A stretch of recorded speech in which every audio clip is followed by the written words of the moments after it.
We're now in conversation with Mr. Jyoti Malhotra, who is the MD of Volvo Car India. Jyoti, thank you so much My for pleasure. speaking to Autocar Professional. I want to start off with you with the most topical subject right now, which is GST. So your thoughts on it, how do you see whatever the discounts, if I may say, have been provided by the government on GST slabs on the automotive sector? And how do you see that impacting the luxury segment in particular? So first of all, I think I would like to thank Government of India, because this is not just a typical tax cut or something. It is a GST reform. I think it's a tax rationalization, and the benefits are going to be tremendous across the economy, because this is like a reform where there are new slabs, and it benefits all the way from essentials and all the way to up to I think everything, whether it is electronics, whether it is agricultural items or anything. You name anything, everything is there. Automotive. So I think that's going to have a cascading effect.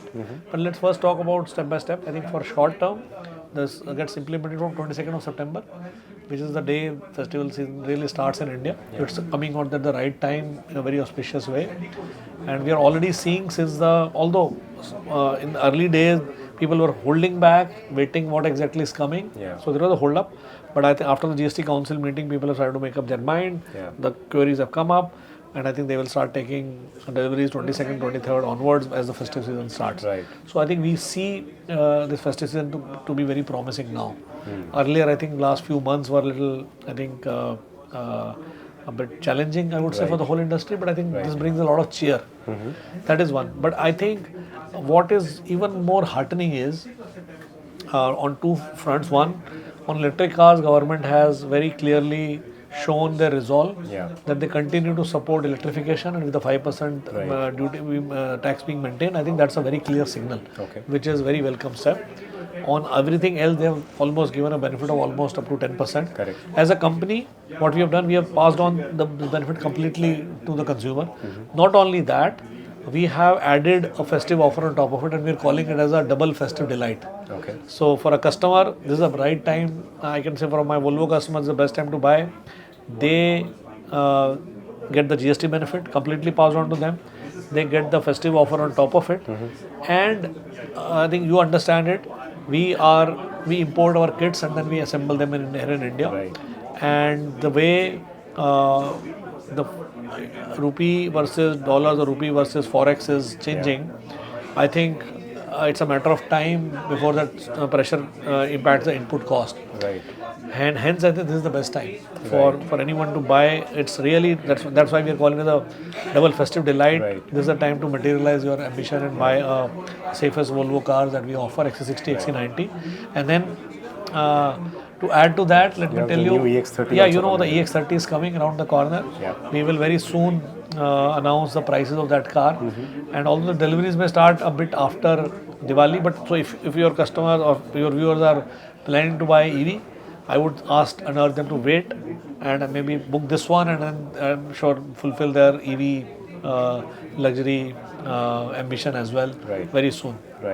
I also want to gauge your perspective on this FTA. We've seen India and UK sign an FTA recently, which is sort of going to have some cascading effect on the prices of some of the luxury cars coming from that side of the world. So do you believe that also is going to create some impact on the overall luxury market, impacting the other players which come from non-British backgrounds? No, I think the FTA, I think although we have already signed India and UK FTA, if you really see, these are long-standing or long-term benefits that come. So they are not like overnight, right? And let's understand one thing, that versus a lot of speculation, expectations which were in the media, prices just don't just come down just overnight, just like that. There are many factors that come into play. What it does is, I think free trade is always welcome. What it really means is that we can bring any product from other countries which are suitable for us, but we are also gives an opportunity for us to export freely. Goods which we produce here can go to other countries, and that has a double impact. That is what is the big advantage, that we can really see FTAs materialize. I don't think that really brings the costs down to the level people are expecting. I think it is. I think we are in a very competitive market. We need to compete irrespective of I think what these things are. But I think that they will FTAs have a different level of advantage to bring the scale Right. to make our case stronger for producing in India, selling to domestic market, and I think opening the export horizons. Right. So that's I think where it is going to bring a lot of positivity. Sure. The other angle is that sometimes what happens is as a global company, there are other car lines available in our global portfolio, which sometimes we don't bring to India. So I think with free trade, if a customer tomorrow wants a particular car, Right. against order, we can bring those cars very easily without any much hassle, and I think we can offer those cars as well. Right. Even they, otherwise, because of the purely economy or scale, Yeah. we don't have enough scale and we don't bring those cars. But with this, I think that also opportunity will come. True. But also from Volvo Car India's point of view, do you believe that, what we have done with the UK right now, do you think that similar FTAs must be considered for other countries as well? See, my understanding is looking at the size of UK and now looking at EU. UK is a very good start, and I think EU will build on that. And obviously, EU and India are in sort of discussions, and looking at UK as a base, I think we can. I think both the sides will come to an agreement very soon. Right. And I'm very hopeful that it will come out in a very positive way for. I think these trade agreements are always going to help us in a big way. Right. Now, if I come to your EV side of the things, that is one area where Volvo Car India is really focusing, strongly. And in fact, globally, Volvo has a big mandate to go towards electrification. Yeah. So, what's your roadmap going forward? How do you see EV penetration in the Indian market unfold? And, what is going to be your strategy to capitalize on that particular? Yeah, so I think we are very, very positive on electric cars. And if you really see the current situation, we have seen, and I had said this many times, that every segment will behave differently. Two-wheelers, three-wheelers, cars, luxury cars, every segment has a different level of adoption, right? I believe luxury car adoption will always be ahead of the overall passenger vehicles for many reasons, and that's already the case. I think if you look at this year, close to penetration is almost getting to around 10% level, which is really good. And we always said that I think once it crosses 6, 7, 8%, that's a tipping point, it will really go off. So I think it will continue to grow. And I think luxury market will, and that's why I think we are bringing EX30, and we have plans to bring 2 more electric cars next year. And we believe that this penetration will continue to improve in India. But only thing is that we are now going in a balanced way, that we understand customers who want IC engine or mild hybrid cars will offer that as well, and will continue to offer new electric cars.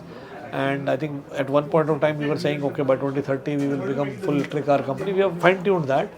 But our journey is still towards that. We still want to go electrification, but in a balanced way. And I think that's how we will progress. And we continue to bring our newer cars. We have brought XC60 refresh this year. Earlier we brought XC90, completely new XC90 earlier. So I think we are reviving our IC engine cars also, and also continue to focus on BEV. So I think it's a question of bringing the right balance to the whole portfolio. Right. Just lastly, Jyoti, on the outlook for this financial year, if you talk about FY26, where do you see the overall passenger vehicle industry closing on by the end of March next year? I think overall I can tell you that I think till before this announcement of GST, I think it was looking a little gloomy, right? With all the geopolitics and many things going around, it was not, I think, looking very rosy. But I think GST has brought a fillip. It has brought excitement, not only amongst OEMs, but with dealers, with consumers. And I think this will be good, and I think it will rev up. But I think ultimately it has to be seen how the festive season goes. Festive season will see a bit of pent up also, because we have seen August not go that well, and in September we only few days. October will really show us the real picture. But I think I am very confident that it will rev up, and I think there is a possibility that we can see some better numbers by end of the year. But I think automotive also is a business which is not, you can't react very fast, right? So I think we have inventories with dealers, we have inventory or production plan. I think production plan won't change overnight, right? What we have. Right. And but I think the momentum will build up. And as I said, the benefit will not accrue only in the short term, but I think medium to long term also this will really boost the automotive penetration and also boost the, I think, and that comes like a cascading effect from the boost coming into the economy. That will come through. Right.